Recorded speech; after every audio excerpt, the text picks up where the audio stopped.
Real number worksheet 3 जो कल आपको दी थी उसका सॉल्यूशन है। फर्स्ट क्वेश्चन है द रेशनल नंबर ऑफ 0.254 और 54 के ऊपर बार है, ठीक है, is in the form of p by q. इसे हमें जो है पी बाई क्यू की फॉर्म में लाना है। Then p plus q is equal to 69। तो पी और क्यू का सम 69 होगा। ये ट्रू है या फॉल्स है हमें बताना है। तो देखिए ये इक्वेशन जो है वैसे काफ़ी इंपॉर्टेंट है। ये पैटर्न जो है ये नॉन टर्मिनेटिंग रिपीटिंग को पी बाई क्यू फॉर्म में चेंज करने का, तो ये आपको आना चाहिए। तो जैसे मान लीजिए हम इसे x मान लेते हैं। नाउ जितने डिजिट्स के ऊपर बार होगा, अगर जैसे कि एक डिजिट के ऊपर बार होगा तो हम उसे 10 से मल्टीप्लाई करेंगे, 2 डिजिट के ऊपर बार होगा तो उसे 100 से मल्टीप्लाई करेंगे। ये कॉन्सेप्ट 9th में था, वो इसमें आता है जरूर 10th में। तो यहाँ पर 2 के ऊपर बार है इसलिए हम इसको 100 से मल्टीप्लाई करेंगे। तो multiply by 100 on both side, तो ये हो जाएगा 100x इक्वल टू, ये 2 डेसिमल उधर चली जाएंगी तो ये हो जाएगा 25 पॉइंट। अच्छा, जैसे यहाँ पर 254 था तो हम इसको ऐसे भी लिख सकते हैं, जैसे कि मान लीजिए x था हमारा 0.254 के ऊपर बार, तो ये बार यहाँ से हटा दें तो हम इसको 54 जो है रिपीटिंग में लिख सकते हैं। नाउ जब हमने इसको 100 से मल्टीप्लाई किया तो ये डेसिमल 2 उधर शिफ्ट हो गई, तो ये 25 पॉइंट आगे की टर्म लिखेंगे 454 और ये रिपीट होता रहेगा, ठीक है। हमने सिर्फ डेसिमल इधर शिफ्ट किया। नाउ ये मान लीजिए आप फर्स्ट इक्वेशन है, ये सेकंड इक्वेशन है। अब अगर हम सेकंड इक्वेशन में से फर्स्ट इक्वेशन को सब्ट्रैक्ट करें तो 100x में से x जाएगा, यह आ जाएगा 99x। और यहाँ पर देखो इसके बाद वाली टर्म तो सारी सेम है तो ये सब्ट्रैक्ट हो जाएंगी, और 4 में से 2 जाएगा तो बचेगा यहाँ डेसिमल के बाद 2, और 25 में से 0 जाएगा तो 25 बचेगा। नाउ 99 इधर भेज देते हैं तो हो जाएगा x इक्वल टू, अच्छा यहाँ पे हम इस 25.2 को 252 अपॉन में 10 भी लिख सकते हैं, और ये 99 जब इधर आएगा तो 10 से मल्टीप्लाई होगा, ये हो जाएगा 990, ठीक है। अब इनको जो है कट कर लेते हैं, जितना ये कटते हैं तो 9 से कट करते हैं, 9 1 जा 9, 9 1 जा 9, 0, और ये 9 2 जा 18, 9 8 जा 72, और अब ये 2 से भी कट जाएगा, 2 14 जा और 2 55, तो ये आ गया हमारा x की वैल्यू 14/55, और x हमने ये क्वेश्चन वाला नंबर माना था, और x आ गया हमारा 14/55, तो ये हमने p बाई क्यू फॉर्म में चेंज कर दिया है। तो ये p हो गया और ये q हो गया, तो p की वैल्यू है 14 और q की वैल्यू है 55, और p प्लस q चाहिए हमें, तो p प्लस q हो जाएगा 14 प्लस 55, ऐड करेंगे तो ये आपका 69 आ जाएगा। तो यही इन्होंने बोला था इट इज इक्वल टू 69, तो ये आपका ट्रू है।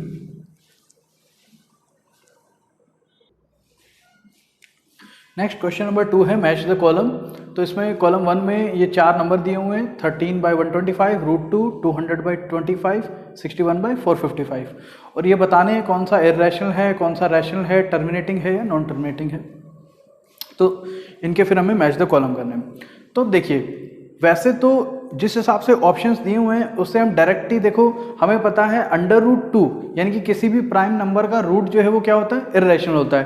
तो √2 आपका इररेशनल है, मतलब q यहाँ 1 से मैच हो रहा है, तो q 1 से मैच सिर्फ b पार्ट में है और किसी में है ही नहीं q, तो ये आपका सीधा आंसर आ गया है, ठीक है। अदरवाइज फिर भी अंदर जो है डिटेल में जाएं कि और क्या क्या पार्ट्स हो सकते हैं, सबको मैच करें। तो देखो इसको हम लिख सकते हैं 13/125 होता है 5 का क्यूब, तो ये हो जाएगा 5 का क्यूब।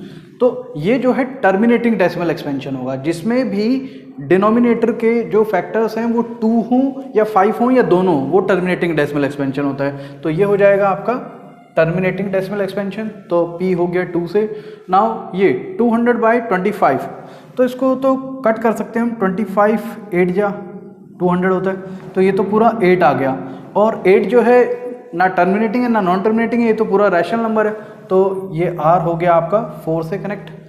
अब इसकी बात करें तो 455 के अगर हम फैक्टर निकालें, 455 5 से कट करते हैं, 5 9 जा 45, 5 1 जा 5 और 13 7 जा होता है ये 91। तो इसके फैक्टर्स आ रहे हैं डिनोमिनेटर के 5 × 7 × 13। तो आपको बताया था जब भी डिनोमिनेटर के जो फैक्टर हैं 2 और 5 से अलग हों तो वो जो है नॉन टर्मिनेटिंग और रिपीटिंग डेसिमल एक्सपेंशन होता है। तो ये आपका हो जाएगा 3rd से कनेक्ट। सेम इसमें है, P जो है 2 से कनेक्ट है, Q 1 से, R 4 से और S 3 से।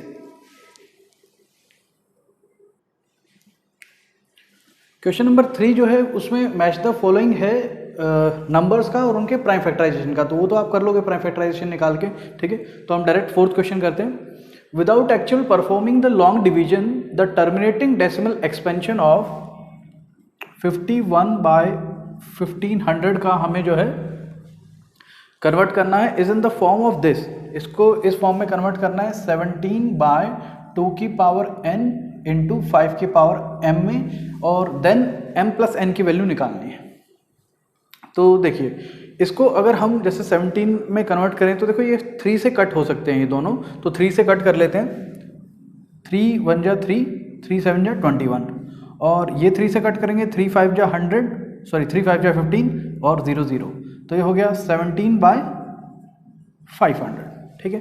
तो न्यूमरेटर जो है वो सेम आ गया, डिनोमिनेटर को भी कन्वर्ट करते हैं। तो अगर 500 के हम प्राइम फैक्टर्स निकालें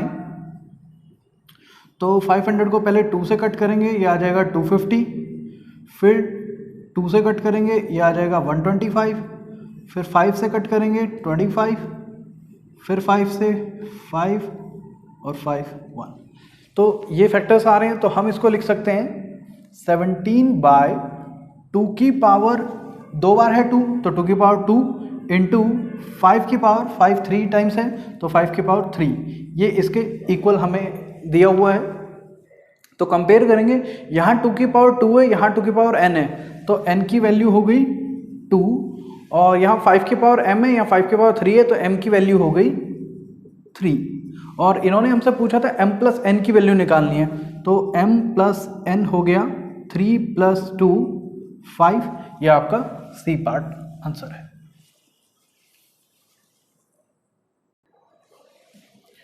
नेक्स्ट क्वेश्चन है असर्शन रीजनिंग पे। तो इसमें आपको ऑप्शन इस तरह से करने होते हैं कि ए ऑप्शन जब देना होता है जब असर्शन और रीजन दोनों ट्रू हों और रीजन जो है करेक्ट एक्सप्लेनेशन हो असर्शन की, और बी देना होता है जब दोनों सही हों, ठीक है। सी देना होता है जब रीजन सही हो, और डी जो है जब असर्शन गलत हो। एक सेकेंड, सी देना होता है जब रीजन फॉल्स हो और डी देना होता है जब असर्शन फॉल्स हो। तो यहाँ पे चेक करते हैं, ये आपको MCQ की जो शीट दी है उसमें ऊपर लिखा भी हुआ है। तो नाउ असर्शन में दिया हुआ है n² - n is divisible by 2, ये 2 से डिविजिबल है, ये प्रूव करना है फॉर एनी पॉजिटिव इंटीजर, कोई भी पॉजिटिव इंटीजर के लिए। तो देखिए अगर यहाँ पर हम दोनों में से n कॉमन ले लेते हैं तो क्या बचेगा n - 1, ठीक है। नाउ अगर आप यहाँ पे इन्होंने कहा कि फॉर एनी पॉजिटिव इंटीजर, कोई भी पॉजिटिव इंटीजर लेना है आपको, जैसे कि एक बार ऑड पॉजिटिव इंटीजर लेके देखते हैं, एक बार इवन। तो ऑड जैसे कि मान लीजिए मैं n की जगह ले लेता हूँ 3, तो n अगर मैं 3 ले रहा हूँ तो यहाँ कितना हो जाएगा 3 - 1, 3 और 3 - 1 होता है 2, तो 3 2 जा 6, और 6 जो है वो 2 से डिविजिबल है।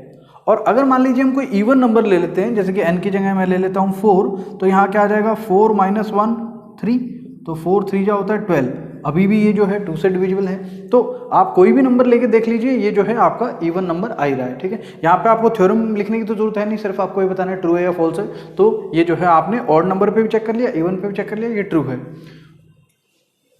तो असर्शन आपका ट्रू है। रीजन की बात करें, यहाँ दिया हुआ है √2 जो है is not a rational number, √2 जो है एक रैशनल नंबर नहीं है। सही बात है, क्योंकि √2 जो है वो एक इररेशनल नंबर होता है, तो ये भी ट्रू है। लेकिन ये जो है इसकी एक्सप्लेनेशन तो नहीं बताई इन्होंने, तो ये हो गया आपका B part, both assertion and reason are correct. Now यहाँ 6th क्वेश्चन, इसमें जैसे यहाँ दिया था √2 नॉट रैशनल नंबर, यहाँ दिया है कि √2 इज एन इररेशनल नंबर, तो असर्शन जो है आपका वो करेक्ट है। अब बात करें रीजन की, तो इन्होंने कहा कि if p is a prime number then √p is an irrational number. अगर अंदर वाला जो नंबर है p वो प्राइम नंबर है तो उसका रूट जो है वो इरेशनल नंबर होगा। तो एक्सप्लेनेशन भी जो है बिल्कुल ठीक है इसकी रीज़न। तो जो रीज़न है ये असर्शन की ही एक्सप्लेनेशन है, तो यहाँ पर आ जाएगा आपका ए part.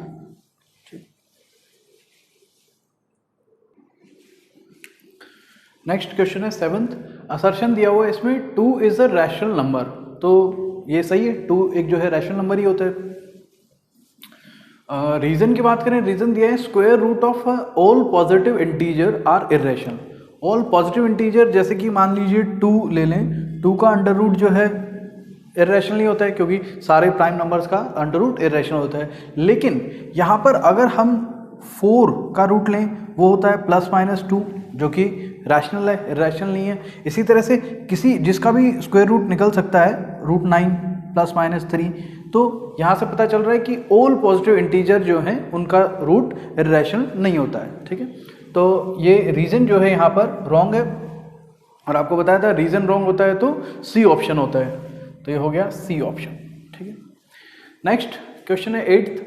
If LCM equal to 182, product of integer is 26 × 91 और HCF दिया हुआ है 13। तो देखिए इसमें आपको फॉर्मूला बताया था LCM into HCF equal to product of integers, या वो नंबर A और B जो भी होते हैं। ठीक है, तो यहाँ पर देखो डायरेक्ट पता चल रहा है कि यहाँ इन्होंने दिया LCM into product of number equal to HCF, तो ये रीजन जो है जो फॉर्मूला दिया हुआ है वो गलत है, फॉर्मूला ये होता है, तो रीजन गलत है, तो वैसे डायरेक्ट जो है आपका सी ऑप्शन बन रहा है। लेकिन फिर भी आपको चेक करना असर्शन ट्रू है या नहीं है। तो देखिए LCM जो है यहाँ पुट करा देते हैं, हमें HCF निकालना है, तो LCM को अगर उधर भेज दें, यहाँ से LCM हटा के अगर इधर डिवाइड में भेज दें, अब HCF निकाल के देखें क्योंकि उन्होंने HCF निकाल के दिया हुआ है, तो HCF होगा प्रोडक्ट ऑफ इंटीजर, वो दिया हुआ है आपको 26 × 91 और अपॉन में LCM जो है वो दिया हुआ है 182। तो देखिए 91 का दुगना 182 होता है। ठीक है, 2 से इसको कट करेंगे 13, तो HCF आपका 13 आ रहा है, असर्शन आपका ट्रू है, तो सी ऑप्शन है इसका। नेक्स्ट क्वेश्चन है केस स्टडी बेस्ड, तो इसमें दिया हुआ है a seminar is being conducted by an educational organisation where the participant will be educator of different subject. तो एक सेमिनार कंडक्ट की जा रही है जिसमें कुछ जो है एजुकेटर हैं अलग अलग सब्जेक्ट्स के। The number of participant in Hindi, English and maths, Hindi, English और मैथ के पार्टिसिपेंट हैं 60, 84 और 108। तो 60 पार्टिसिपेंट हैं हिंदी के, इंग्लिश के जो हैं वो 84 हैं और मैथ के 108 हैं रिस्पेक्टिवली। उसके बाद इस इंफॉर्मेशन बेस्ड जो है कुछ क्वेश्चंस हैं। तो फर्स्ट क्वेश्चन है, in each room the same number of participant are to be seated and all of them being in same subject, hence maximum number of participant that can be accommodate in each room are. तो ये question उसी तरह से जैसे अभी last video में हमने जो है वो पीचेस और फ्रूट्स वाला एक क्वेश्चन था, उसमें भी हमें जो है नंबर ऑफ रोज बतानी थी कि किस रोज में कितने फ्रूट्स आएंगे। ठीक है, तो वैसे ही जो है ये क्वेश्चन है कि एक रूम में मैक्सिमम नंबर ऑफ कितने टीचर आ सकते हैं, जिसमें कि सारे जो रूम्स हैं उनमें एक रूम में सेम सब्जेक्ट के ही टीचर होने चाहिए। जैसे यहाँ इन्होंने बोला in each room the same number of participant are to be seated and all of them being same subject. ठीक है, तो वो में पता चल सकता है जैसे उस क्वेश्चन में किया था इनके HCF निकाल के। ठीक है, तो इनका HCF निकालते हैं। तो 60 के प्राइम फैक्टर्स अगर निकालें तो 60 के प्राइम फैक्टर होंगे 2 30 जा 60, 2 15 जा और 3 5 जा 15। ठीक है, तो ये हो जाएगा 2 इसमें है 2 टाइम्स, 3 1 टाइम और 5 1 टाइम। इस तरह से 84 के निकालते हैं। 2 4 जा 8, 2 2 जा 4, 2 2 जा 4, 2 1 जा 2, 3 7 जा 21। तो ये आ गया इसमें 2 2 टाइम्स, 3 1 टाइम एंड 7 और 108 के निकालते हैं। 2 5 जा 10, 2 4 जा 8, 2 2 जा 4, 2 7 जा 14, 3 9 जा 27, 3 3 जा 9। तो 2 जो है वो 2 टाइम्स आ रहा है और 3 2 टाइम्स आ रहा है, ठीक है। तो HCF निकालने में हमें क्या करना होता है, HCF में हमें इनमें से मिनिमम नंबर्स लेने होते हैं, मिनिमम पावर जो तीनों में कॉमन है। तो 2 की पावर 2 तीनों में कॉमन है, तो ये हो गया 2 की पावर 2, और 3 जो है इनके पास सिंगल है, इसके पास 2 है, तो 3 1 टाइम्स कॉमन आएगा, और 5 और 7 तीनों में है नहीं, तो यहाँ पर ये हो जाएगा 2 का स्क्वायर 4, 3 जा 12, तो HCF आपका आ रहा है 12। तो इनकी मैक्सिमम नंबर ऑफ टीचर्स या पार्टिसिपेंट जो एक रूम में बैठ सकते हैं वो होंगे 12, तो ये हो गया आपका बी ऑप्शन, ठीक है। और इसमें पूछा what is the minimum number of rooms required during the event, तो नंबर ऑफ रूम कितने चाहिए हमें, पहले टोटल कर लेंगे जितने जो है पार्टिसिपेंट्स हैं, तो पार्टिसिपेंट का टोटल कर लीजिए आप, 2 1 6 7 8 15 252 आ रहा है टोटल, ठीक है। तो नंबर ऑफ रूम जो होंगे, नंबर ऑफ रूम वो होगा इन तीनों का टोटल 252 डिवाइड बाय 12, ठीक है। तो 12 से इसको कट करते हैं, 12 2 जा 24, बचा 1 2 12, 12 1 जा 12, तो ये आ रहा है 21। तो नंबर ऑफ रूम चाहिए इनको 21, तो इसमें आ गया आपका डी ऑप्शन, ठीक है। 3 और पार्ट है इसके, 3rd 4th 5th। तो अब हमें जो है LCM निकालना है 60 84 और 108 का, ठीक है। ये यहाँ पर एक जो है मिस्टेक हो गई थी, 108 में हमने जो प्राइम फैक्टर्स निकाले थे 2 टाइम्स आया था, 3 जो है 3 टाइम्स आया था, मैंने 2 लिख दिया गलती से, तो 3 जो है उसमें 3 टाइम आया था हमारा। नाउ उससे पिछले पार्ट्स पे तो कोई इफेक्ट नहीं पड़ा, क्योंकि यहाँ पर तो हमने HCF ही निकाला था, तो उसमें तो मिनिमम ही लेना था हमें। नाउ LCM निकालना है, तो LCM में मैक्सिमम नंबर्स लिए जाते हैं, मैक्सिमम पावर मतलब, तो 2 की यहाँ पर जैसे मैक्सिमम पावर 2 ही है, और 3 की मैक्सिमम पावर 3 है, और एक बार 5 है, एक बार 7 है, ठीक है। तो आप इन सबको मल्टीप्लाई कर लोगे, आपका आंसर आ जाएगा, ठीक है। आप मल्टीप्लाई खुद से करा लेना, आंसर बता देता हूँ मैं, ये 3780 जो है आपका ए पार्ट आएगा। और नेक्स्ट में पूछा है the product of HCF and LCM of 60 84 108, number same है, इन दोनों के HCF और LCM की प्रोडक्ट पूछी है। तो HCF आपका आ रहा है 12 और LCM जो है 3780, ये हो गया HCF into LCM।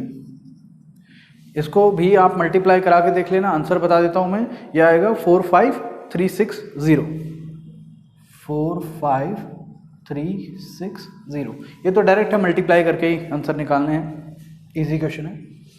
Now next में पूछा है 108 can be express as the product of its prime, 108 के प्राइम फैक्टर्स इसमें से देखने कौन से हैं, तो ये अभी हमने निकाले थे 2 की पावर 2 और 3 की पावर 3, तो ये डी ऑप्शन है आपका, 2 की पावर 2 3 की पावर 3। तो ये थी हमारी वर्कशीट 3, इसकी PDF जो है आपको डिस्क्रिप्शन में मिल जाएगी, और नेक्स्ट जो वर्कशीट होगी उसकी भी PDF, और एक जो है इनकी कुछ और केस स्टडी 2-3 मैं आपको PDF एक बना के डाल देता हूँ, ठीक है, वो आप खुद से ही प्रैक्टिस कर लेना, हम जो है नेक्स्ट PDF करेंगे।